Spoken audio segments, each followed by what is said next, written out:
In his first speech before the UN General Assembly, President Biden addressed his plans to turn the U.S. to a new era of diplomacy and away from military power.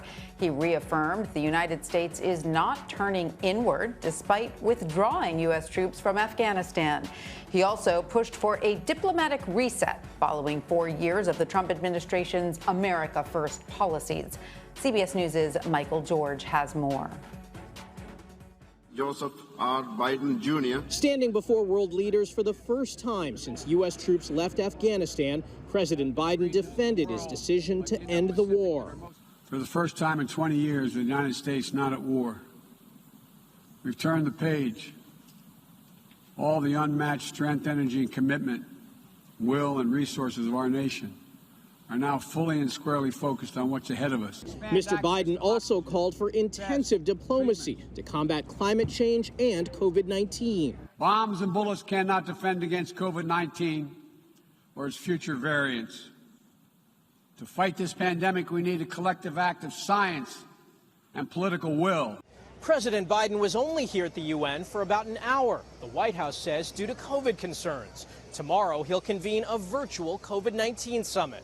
Monday, the UN Secretary General told reporters the relationship between the U.S. and China is completely dysfunctional and warned it could lead to a new Cold War. We are not seeking a new Cold War or a world divided into rigid blocks. The United States is ready to work with any nation that steps up and pursues peaceful resolution to shared challenges. This is the first in-person General Assembly in 2 years because of the pandemic. More than 100 world leaders are expected to address the General Assembly from the podium. Michael George, CBS News, the United Nations. To talk more about this, let's bring in CBS News Chief White House correspondent Nancy Cordes. Hi, Nancy. So what were the key takeaways from the president's speech? Hey, Tanya. Well, the president really was trying to turn the page on what he described as 20 years of war. He wanted to send a message that the U.S. is going to be focusing now that it has withdrawn completely from Afghanistan on what he described as intensive diplomacy, working with allies to tackle some of the most intractable problems the world is facing, problems that can't be fought with military might, COVID-19, climate change, human rights. He argued that these are existential problems and that the next decade is crucial for getting them under control. And so the case that he made is that the U.S. is going to use military power only as a last resort, only if the American people are behind it, and really trying to usher in a new phase of cooperation, trying to send a message to the dozens of leaders from around the world gathered here at the UN that the U.S. is moving away from the America First era that President Trump so often talked about when he was here at the UN. Now, we know this is a relatively quick visit for the president, but Mr. Biden is meeting separately with Australian Prime Minister Scott Morrison. What can we expect to come out of that meeting? Well, I think it sends a really big message when the one leader that the president meets with here, aside from the Secretary General of the UN, is the Prime Minister of Australia. The message it is meant to send is that this is an alliance that the president considers crucial at this period of time. This alliance that they call the Quad, with other big leaders in the Indo-Pacific region, including Japan and India. He'll be meeting with those leaders later this week at the White House. It is all meant to send a signal to China that the U.S. and other major nations are going to counter its power in that region. In fact, when the president was meeting with Prime Minister Morrison a short time ago, he said that it shows their commitment to a free and open Indo-Pacific, which is obviously meant as a veiled reference to China's primacy in the region, and they'll most likely also be discussing this big new nuclear-powered submarine contract that the U.S. just cut with Australia to give them a little bit more military might. And it really shows you where the U.S. is focused right now, because in cutting that deal with the Australians, as you well know, Tanya, it really infuriated another major ally, the French, in Europe, because they already had a deal to build those submarines for the Australians. So it kind of gives you a sense of the hierarchy for this White House and how it may look a little different from previous years, even from the Obama years when Biden was vice president. Right now, it is all about Asia. Absolutely. Do we know if the administration has done anything to smooth those ruffled French feathers?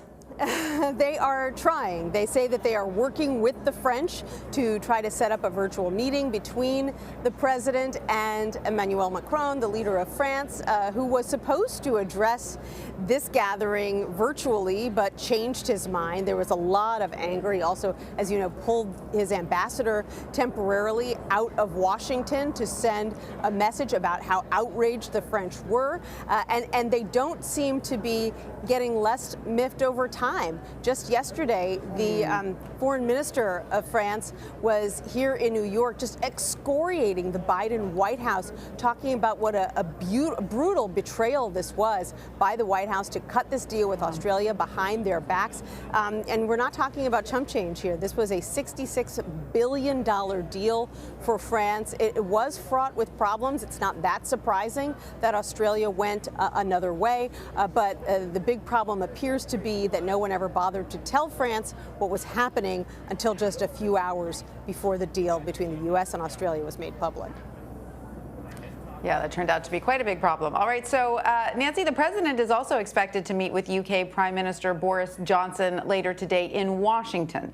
What do we expect to be on the agenda for those two leaders?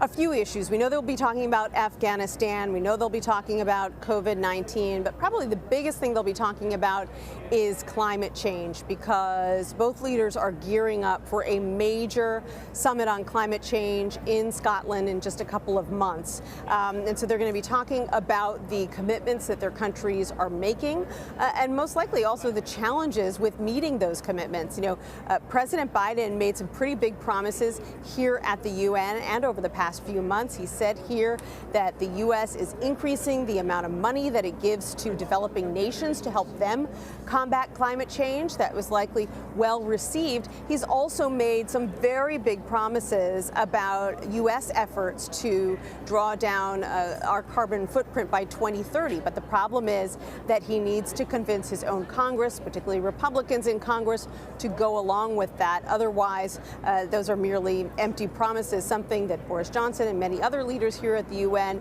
are well aware of. So that's what's on the agenda for the president and Boris Johnson in Washington today.